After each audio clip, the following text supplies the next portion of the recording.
Ang palakas ng tuhod, ang lakas ng palo.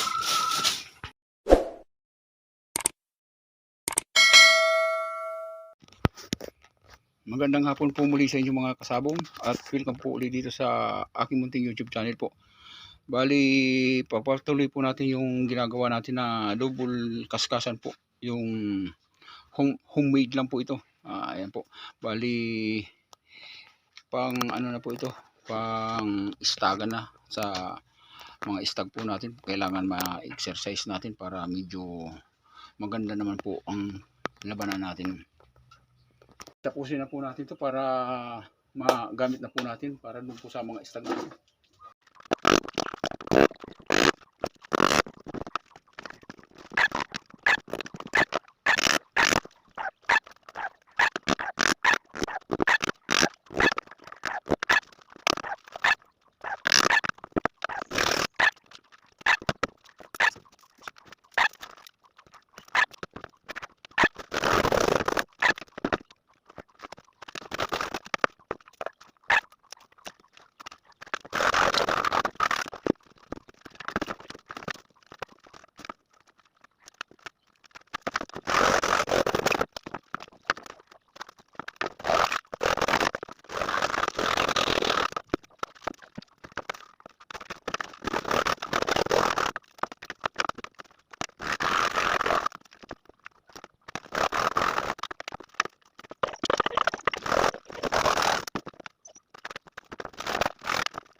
Para po doon sa mga baguhan, kung sakaling hindi pa po ninyo alam, at siguro mayroon pa naman pong hindi nakakaalam kung paano po natin mapapaayos or mapapagalaw ng maganda yung stag natin pagdating po sa pagkukondisyon ng manok. Ayan po, tapusin nyo po yung video na to para at least mayroon po kayong idea. Pero nasa sa inyo na rin po yan kung gusto nyo pong gayahin. At maraming salamat po sa lahat na sumusuporta po dito sa YouTube channel ko po.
Kinapos pa tayo sa oras, bali bukas na lang siguro ito pagpatuloy naman. Medyo madali na rin to, yung sa ibabaw na lang saka yung pintuan nya. Ayan,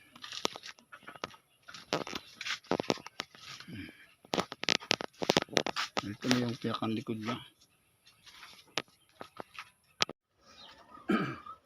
Bali ngayon po ay pa ano na ngayon, pa 3 days na itong inaayos natin na kaskasan, pero matatapos na po ito ngayon.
matatapos na rin to.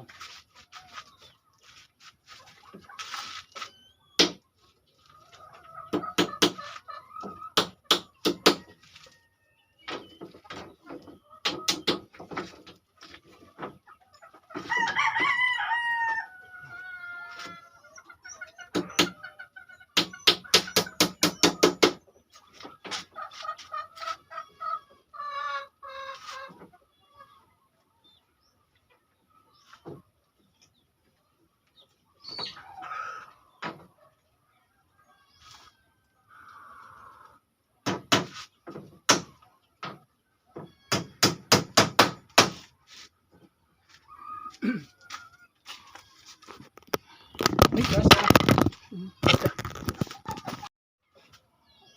ayan, bali matatapos na rin po ito at ilagay na lang natin ito pagkatapos yung pintuan na lang. Sandali na lang ito, magagamit na rin natin.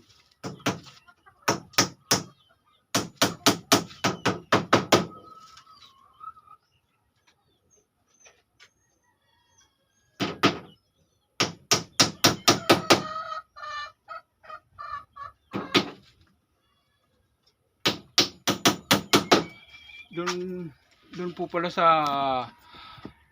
ngayon lang napunta dito sa YouTube channel ko po, Mang Saldi Sabong Bicol, at hindi pa po kayo nakapag-subscribe, pa-subscribe naman po para sa susunod po maging updated na kayo, and tapusin nyo na lang po yung video para makita nyo po kung ano po yung gagawin natin para mas mapagalaw po natin yung stag dito sa Kaskasan.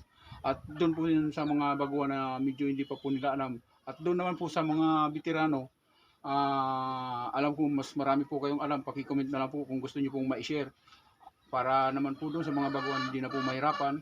And ang sa akin lang naman po gusto kong i-share, nasa sa kanila na po yan kung gusto niyo sundin yung ginagawa ko po dito sa aking munting manukan po. Ayan po, bali maraming salamat po doon sa lahat na sumusuporta sa YouTube channel ko po, Mang Saldi Sabong Bicol.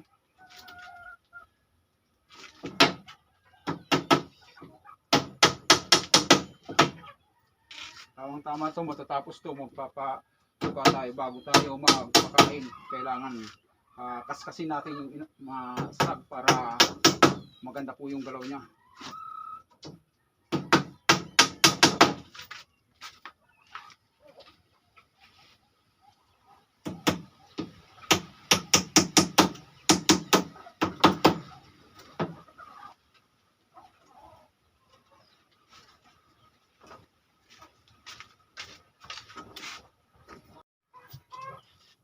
Bali, natapos rin po. Bago natin lagyan ito ng stag, kailangan lagyan muna natin ng dayami or yung dahon ng saging para may makaskasan sila.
Masyadong malambot.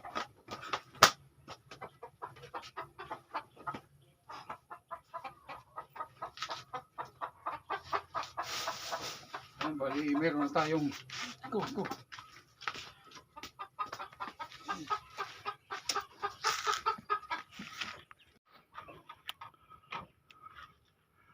Yan po, bali ganyan kadami na daon ng saging na tuyo. Medyo sapat na po yan sa isang stag po, kasi dalawa po itong isa hindi ko na muna nalagyan kasi wala na po tayong makuha. Tapos medyo hapon na kailangan na po natin gawin para makapagkaskas na po siya. Ayan po. Ako bali, ngayon po ay ito po yung bibigay ko po sa inyong tips na kailangan po para po sa stag na maging malakas po siya. Kailangan po natin lagyan siya ng balancer. Ito po yung tinatawag na balancer. Nilalagay po yan dito sa bandang kaliwa ng paa ng manok, yung mismo nilalagyan ng tari para masanay na po siya na mabigat po, and pag nakaykay niya na po, nakaka-exercise po siya. Ayan. Pero mayroon pa po tayong isang tips na pwede po natin ibigay sa inyo, lalo na po dun sa mga baguhan, kasi mas lalo pong gaganda or mas lalo pong gagalaw yung stag natin para po maka-exercise po siya.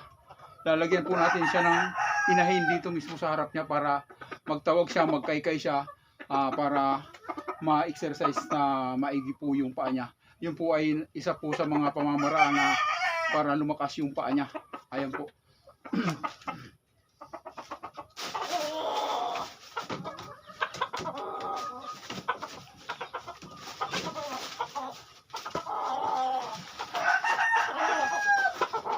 Bali wala pa po siyang inahin sa harapan, pero medyo gumagalaw-galaw na siya.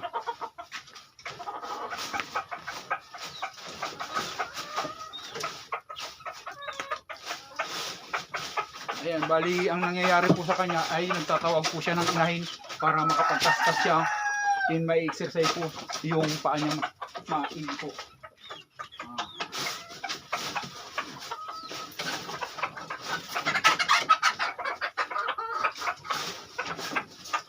Ito natin yung isang inahin para mayroon siyang tawagin.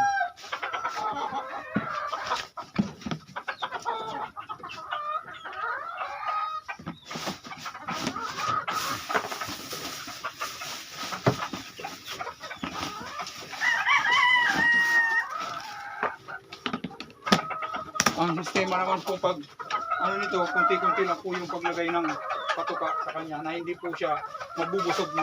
Para pag nakapagpahinga po matapos yung magkakaskas, saka po natin siya papakainin.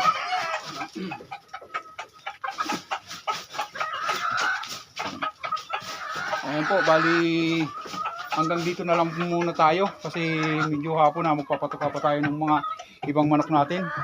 Sana maraming salamat po sa inyong panunod at sana po nakakuha rin po kayo ng idea. Ayun po, bali nasa inyo pa rin po yan kung sakaling gusto niyo pong gayahin or sundin yung ginagawa ko po. Ayun po, maraming salamat po sa inyong panunod, and hanggang po sa muli. Mang Saldi po, Sabong Bicol. At kung sakaling hindi pa po kayo nakapag-subscribe, huwag niyo pong kalimutan na mag-subscribe naman po para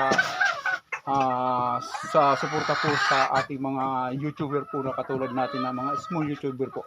Ayun po, maraming salamat po sa inyo at hanggang po sa muli. God bless po.